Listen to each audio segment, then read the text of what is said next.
All right, joined now by Larry Holder of The Athletic. Let's start first with Joe Burrow.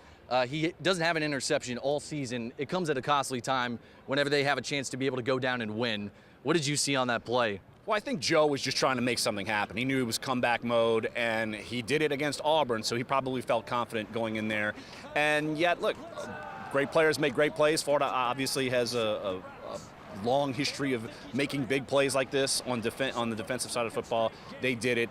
And so I don't think this should shake Joe Burrow's confidence. I think, honestly, even when they got the ball back, I thought maybe Joe Burrow could go down and win the game again. Yeah. Didn't happen. They made too many mistakes, and Joe Burrow made a few mistakes himself. Okay, let's go to the offensive line second, because that was something that struggled all day long for them. They had to bring in Foster Morrow and even Torrey Carter to be able to max protect what we saw near the beginning of the season.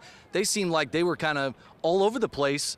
And I don't know who you want to put the blame on, but the left side with Sadiq Charles and Adrian McGee at times seemed pretty shaky to me. Yeah, I think they certainly had some issues. Even when they weren't max protecting, they were doing three-man rushes by the end of the game, and they were still getting to Joe Burrow. So I think it's something that you've had so many injury issues there, and it's not like Florida has a bunch of stiffs on their defensive front. I mean, they have good players. So LSU needs to definitely improve. Ed Orgeron even said that in the postgame, that the offensive line was a big issue. They've got to fix that, especially Georgia's coming. Guess what? They're going to try to tee off on Joe Burrow again and try to beat up on this offensive line again. That's going to be another game that's going to come down to the trenches when you talk about these big games. So let's go to the LSU defensive line.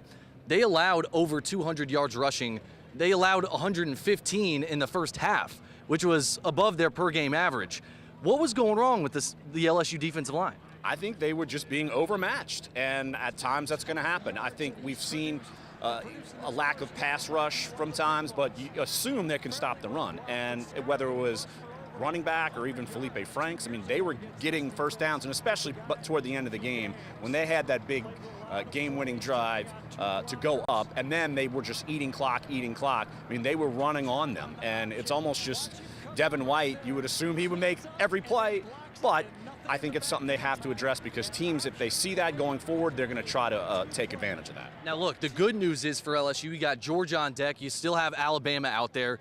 And the motto with a lot of these players was there's a lot of football left. And, of course, if you're going to be in the playoffs and be in contention, winning those games could get you right back in the mix. Is that how you feel as well? Yeah, I think this is certainly a loss that's going to hurt them, but they can make up for it. If you go beat Georgia, if you go beat Alabama, like, you can get into a playoff with one loss. And even this LSU team, if they would lose, say, 2 games, 3 games this year, I still think it's a good season. So I still think that not all hope is lost. I think they just got flat out beat. And it's not that they're a bad football team. I think they just made too many mistakes.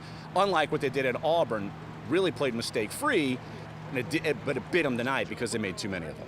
Look, expectations change throughout the season. They have changed for LSU. That's why this one stings tonight, but still a lot of football left. Larry Holder of The Athletic. Go check his stuff out. Thanks for joining us, guys.